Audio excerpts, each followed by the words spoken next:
what I'm trying to convey with this talk is that because we're all experts in wound care, we don't have to use the off-the-shelf dressings, one complete dressing solutions. We can be a little bit more intelligent, hopefully, because we vary the times that we do our dressings, don't we? The longest that I will leave a dressing is I will leave a dressing for 2 weeks. So I will leave it, if I'm operating on a child's hand, if I'm doing, say, a full thickness graft for a syndactyly or something like this on a child's hand, I know that the dressing I put on in theatre while the child's asleep is going to be the best dressing anyone's ever going to get on, because every subsequent dressing is going to be much harder with a wriggling child. So, and I don't want to have to submit the child to another general anesthetic just for a dressing change. So what I will do is I will bring them back at 1 week for a sniff test. You all know what that means. And if that's okay, then I'll leave them another week, because I know that then at that stage you can take off the dressing and everything will be completely healed and solid underneath that. That would be great. But I can only get away with that because when we decide when to do the next dressing change, what we're doing is we're trying to imagine what's going to happen to that wound in the next few days. And it may be that we have to do twice daily dressing changes. Remember those days? Does anyone still have to do that? It's very time consuming, isn't it? Very time consuming. But usually it's somewhere in between that. And the reason for this variability, well, so we mentioned we don't want to put through a child, say, through another general anesthetic. General anesthetics are not generally available to most people. I'm lucky I'm a surgeon, I can get them like that, but most people doing dressing changes haven't got access to GAs. And we're going to talk about each of these. The amount of exudate that's going to be produced by the wound is key, obviously. And we're trying to predict how much exudate that wound is going to produce. And then we're also trying to predict how much exudate can the dressing I've just put on soak up before it becomes saturated. So you've got to become a little bit of a fortune teller, really. You've got to be able to predict the future. And that's why wound care, it's a very dark art, isn't it, wound care? It's hard to teach. And you only get it with experience, from knowing that I've seen a wound like that before, and if I left it 4 days rather than 3 days, it'll be too soiled or whatever, And it's really hard to teach that to a student, with a lecture or blackboard, You only get that by doing the job for years and years and years and years and years. The other thing we think about is the number of bacteria present, and you're trying to think, well, okay, we know there's going to be bacteria in that wound, definitely, because you never get a sterile wound. But how quickly are they going to grow? And it's a race between them growing and you doing your dressing change. Adherence to the dressing. Sometimes adherence is a good thing. If we're expecting our wound to heal from underneath, so like a burn, then often adherence is a good thing, because it'll stick to the wound, and then as the wound epithelializes, the dressing will sort of be shed. But if your wound is growing from the edges, you don't want it to adhere, because that's going to prevent epithelialization going on. Sometimes we don't want to disturb the wound. That skin graft, you don't want to change the dressing too frequently. But the real reason that we are very variable in our dressing changes is because we work 9 to 5 generally. And if we want someone to change their dressing at the weekend or at night, that's going to cost the system more money, isn't it? Because we get paid extra to work those antisocial hours. Now, remember in the olden days, before we had all those companies out there were very few materials available to you, and you used to sort of have to make it up yourself. You'd had some kind of paraffin gauze or some kind of non-adherent layer, but it's called a non-adherent layer, but it was adherent, wasn't it, eh? You try leaving that more than 3 days and it'll become very adherent. So we got around that. We put extra paraffin on it and extra grease and things like that. And then you had the choice of gauze or wool, and then a crepe bandage. Okay, and we somehow managed, but we often got it wrong. Okay, so we tried to predict how much exudate was going to be absorbed, how much exudate was going to be created, and we got it wrong in these kind of cases. Yeah, because it's hard to know how that wound's going to behave over the weekend or whatever. So it's easier to get it wrong if got these if your choice of materials isn't very good. And you see what they've done here. Remember, if the dressing was soiled on the outside, oh, you just put another crepe bandage around it, eh? How bad is that?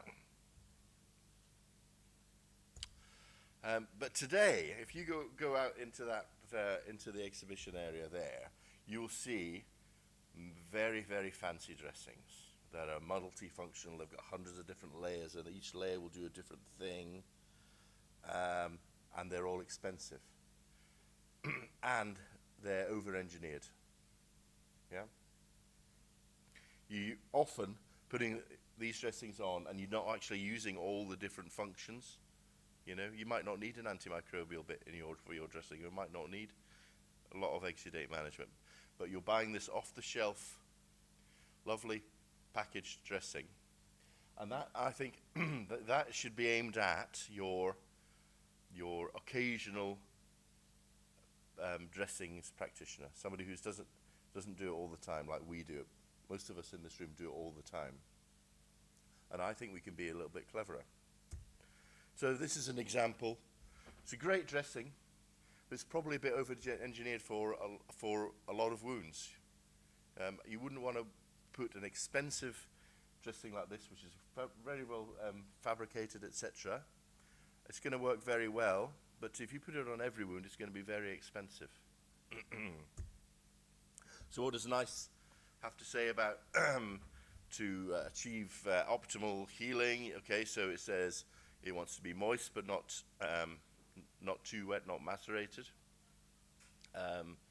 It wants to you don't want to shed fibers. You want optimal temperature, etc. And you don't want too frequent or unnecessary dressing changes. And this is the dressing change regime that they have suggested for these various products. You can see, and I think most of us would agree with that kind of time. And then they did some costings and see that because the more frequently you have to change a dressing, basically, it's going to cost you more. Not only the cost of the dressing, but as you know, that in wound care, the cost of the dressing is a small proportion of the total cost. You are the expensive bit of kit in the wound, in the dressing change. It's your time that's much more expensive. And if you have to do that every 2 days rather than every 3 days, that works out at a lot more money in terms of costs. The cost of the dressing is very small. So those are the number of hours available to us that God has given us. Okay. When do the dressing changes occur? In that bit. Yeah? You're not going to change the dressing in the middle of the night most of the time. You're not going to change the dressing the weekend because these are the social hours, these are the cheap hours for your employer to employ you. And if they want to employ you outside of that, they want to get you dressing outside of that time, they're going to pay you time and a half or double time or something like this. Okay?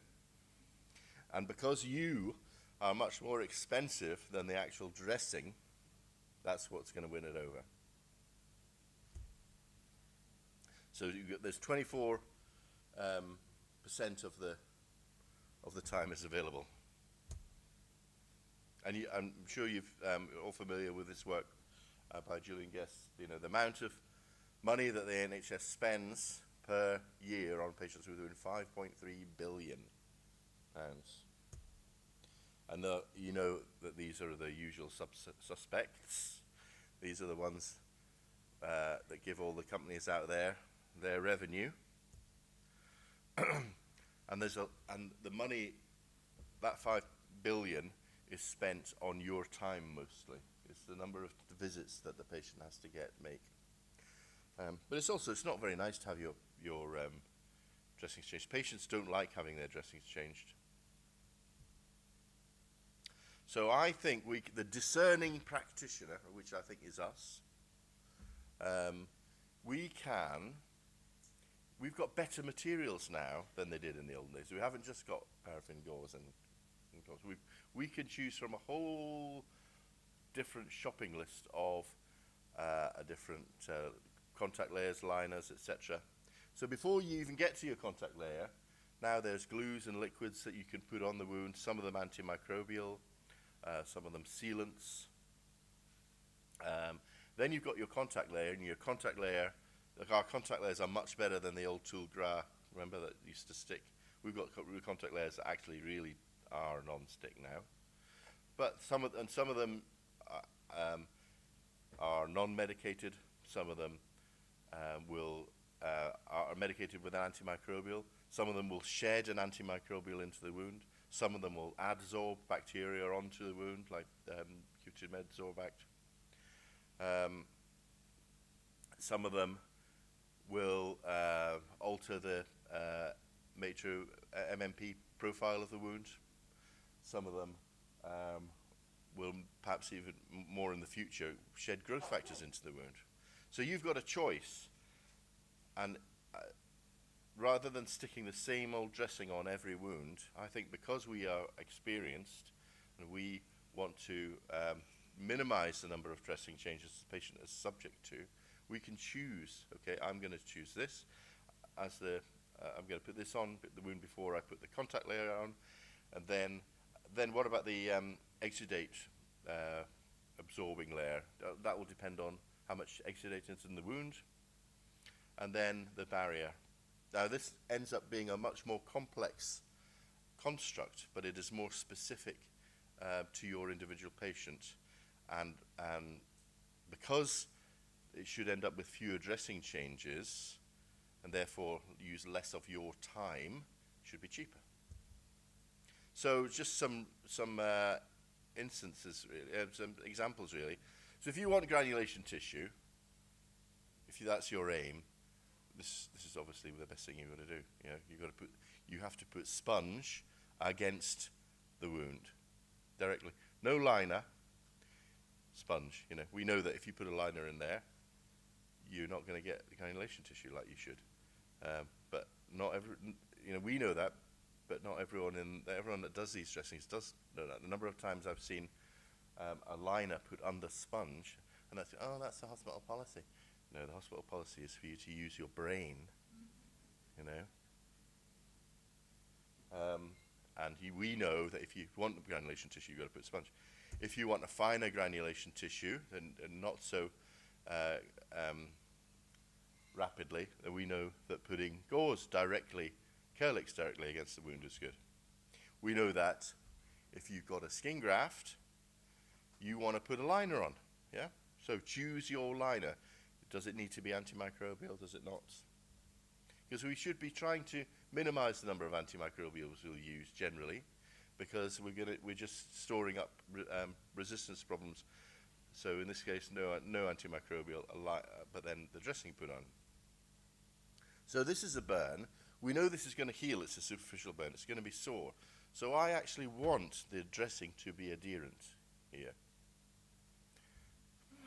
So this is Aquacel AG gone on. So it's going to adhere, and then it's going to fall off once the wound heals from underneath. Why the AG? Well, I could have chosen the plain, but I've gone for AG because I know it could get infected. So this is a dressing that's going to sterilize it, or not sterilize, it's going to control the microbial growth within the dressing. And then put a secondary dressing on, and then we know that as it heals, it's just gonna fall off. Same with the skin graft donor site. I know this is going to heal on its own. I'm not really worried about infection, so in this case we're going for plain Aquacel. Okay, and then likewise it's going to heal when it falls off. One of the newer things that's come out is putting a liquid or a gel on before you put your dressing on. So here, this is a burn here. We're going to put on our Nanogen Actigel, and then we're going to put the Nanogen on, and we're going to get our healing. Likewise here. I know that completely occluding the nerve endings is going to be the most painful most comfortable for the patient. So this is why I'm trying to completely seal. So the gel is on there to help with the adhesion of the Nanogen, and then we're going to get healing. Now, the amount of exudate that a wound produces, usually in acute wounds anyway, starts off fairly high and then tapers off. And in the really high, if your exudate is above that line and it's so much, I don't think there's much choice other than using NPWT before moving on to the conventional dressings. I like this. I've stolen this from the 3M people, but I like this. I don't know if you can read it there. Factors that would affect your exudate production. What would make your exudate production more? What would make, so this is us looking at the wound, thinking, how much exudate is this wound gonna give me? Which exudate management strategy for that wound am I going to deploy? Am I going to use just gauze? Am I going to use a super absorber? Am I going to go to NPWT? And how to assess the exudate levels likewise. And then with those of us who use the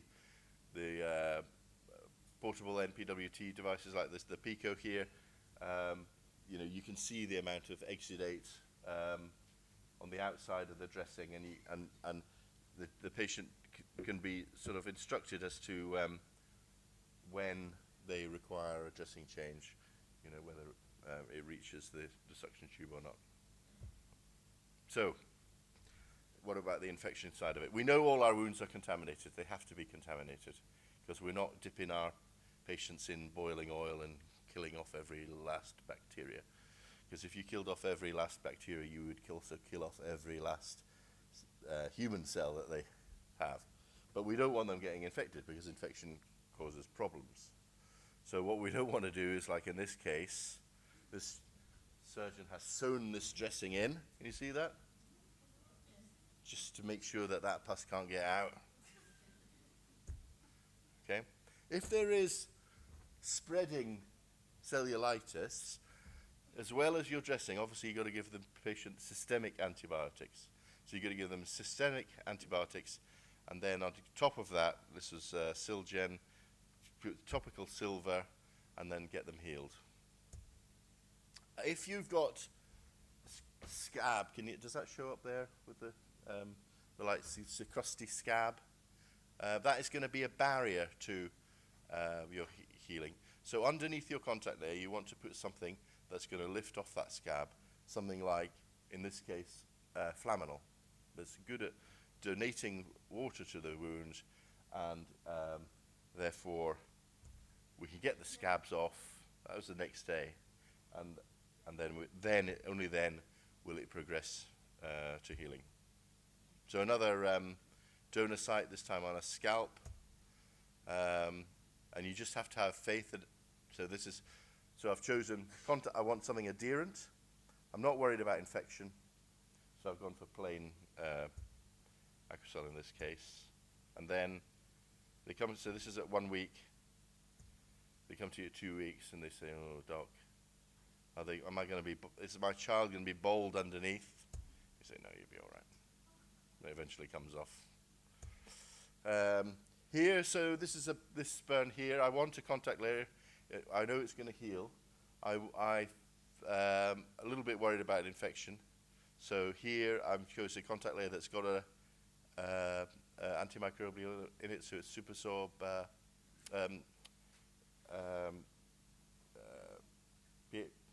Supersorb plus PHMB, not a very good name. These German companies come up with terrible names. Yeah? Plus PHMB. Exactly. Slips off the tongue, and then it's going to heal. So likewise here, very painful. So I want something that's going to adhere. So the nerve endings will be completely occluded.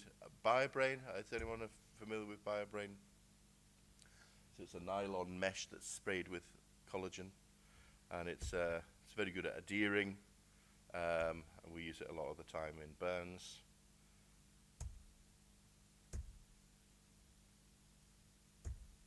So you got, the problem is it going to adhere onto that slough? It's stuffy at the moment. Is it going to adhere? No, that's a barrier to adherence. So you've got to scrub it off. Okay, scrub it off, and then you can get your BioBrain on to adhere, and then the patient is instantly much more comfortable. And then as it heals, it just sheds off like a snake's skin.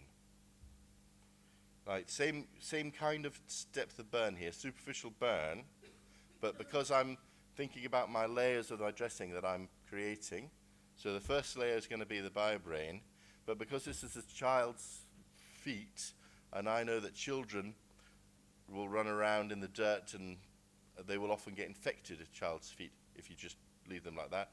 So I'm adding an Acticoat layer to act as a physical barrier for bugs from the outside. So this is the way we should be thinking. We should be thinking, how are we going to construct our dressings layer by layer? Then an absorptive layer and a crepe bandage. And in terms of if you get it wrong with a choice of not to use an antimicrobial dressing, so this is a skin graft donor site here that's been treated with calcistat, and I don't know, this is a MolecuLight image on the right. You can see the bacteria are all living very happily in the calcistat. Sometimes it's nice to be able to see what's going on under your wound. So the clear dressings, so your Leukomed control type dressings that allow you to look through. So the exudate absorbing layer is this clear hydrocolloid, so you can see through it. So you can see if there's any redness or any dehiscence underneath the wound, and then the wound goes on to heal. Another one of these sprays, which is fairly new, is the LQD. So it's liquid chitin. So it's made from our chitosan from a shellfish. So you can spray this on the wound with or without a secondary dressing. So you spray it on and let it dry. So somebody here that's got no specific wound as such, the legs are a little weepy, a bit leaky, yeah? So you just give them some LQD to spray on, and it just acts as a physical barrier to the leak, and the wounds dry up, the legs dry up. An aid to help us with our dressing change, obviously technology. So I know we all have mobile cameras in our mobile phones nowadays, but there are some devices that are a bit better than that. So this is one that we use, the Panasonic device. It's essentially a little Windows computer. It's ruggedized so that I can drop it and I can throw it in the car and it's not going to get damaged. But it also means I can look at the wound and see if it's progressing. But also, if I'm not doing the next dressing change, if someone else is, they know what it looked like last time.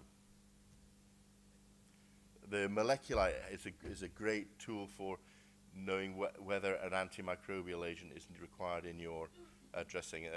Anyone here not familiar with the MolecuLight? So we've got some people that are not familiar. So basically, it's a device that Smith & Nephew will sell you, and it will detect bacteria, large numbers of bacteria in your wound, using fluorescence. So a light of a certain wavelength gets shone into the wound, and there's a molecule in the bacterial cell wall, which will fluoresce. Most of the time it will fluoresce red. Most bacteria fluoresce red. Pseudomonas has a slightly different porphyrin, cyanoporphyrin, and it fluoresces blue. So this will can tell you, yes, we need an antimicrobial, no, we don't. Obviously, it's cheaper not to use an antimicrobial, and it's better for the bacterial pool, as so to speak, if we don't use antimicrobials, because we're just encouraging resistance further down the line. So this is a heel of a young lady. You see the unhealthy granulation tissue there, and that's what the MolecuLight picture looks like. It shows you the bacteria are present. Interestingly, not in the wound itself, but in the periphery, in the intact skin. And if you think about it from the bacteria's point of view, safer to not be in the wound. If you're in the wound, the host, the human, is going to try and kill you. If you're in the periphery, nobody's trying to kill you, and you get all the lovely exudate. What they do, these kind humans, they put on this lovely dressing, keep all the exudate in for me to eat. Thank you. So we're going to ration our antimicrobials. Is this going to get an antimicrobial? Yes. Yeah, because it's got loads of bacteria there. So this one gets an antibacterial. This one gets Silgen applied. Next dressing change, healthier looking. And that's what I'm sorry, I don't think the pictures come out very well on the with the lighting, but much fewer bacteria. And the bacteria that are present are sort of in the cornified, the horny layer of the skin. That's difficult for antimicrobials to get to. That's why your podiatrists would all be itching to get their curette out and scrape away that horny skin to release the bacteria there. Wound to an elbow here. Does it need an antimicrobial or not? Have a think. Not sure. I know. Let's get the MolecuLight. Oh yeah, look. Can you see the bacteria all lighting up like a Christmas tree there? Yeah, so that's full of bacteria in there. So we need something that's going to deslough this and is a antimicrobial. So in this case, is Plurigel gone on, and then the eschar has come off, and the bacteria are gone by the next dressing change. And I think that with our using the technologies, if every district nurse carried an intelligent camera in his or her car, they could see if and there was an algorithmic approach, you could see if the wound wasn't progressing, then they need to do something about it. And the reason we're spending 5.3 billion on our wound care is because every time there's a dressing change and there's nothing happening, the same dressing gets put on every time, and the wounds never heal. Sometimes you need to stand back, say, hang on a minute, we need to do something different. We're lucky because most of our wounds are going to heal anyway, whatever we do, okay? And we'll get the glory if it does. So Voltaire says, the art of medicine, amusing the patient while the nature cures the disease. But hopefully I've got over the message that by using bespoke dressings, because we are all experienced healthcare practitioners, wound care practitioners, we can get away with doing that. I wouldn't recommend this for someone that does dressing changes very, very infrequently and hasn't got that experience. But if you do have the experience, you can tailor your service. Think about each individual layer, each individual property that your dressing wants to contain, and you can save the NHS some money. So I'm going to leave it there, but I'm happy to take questions.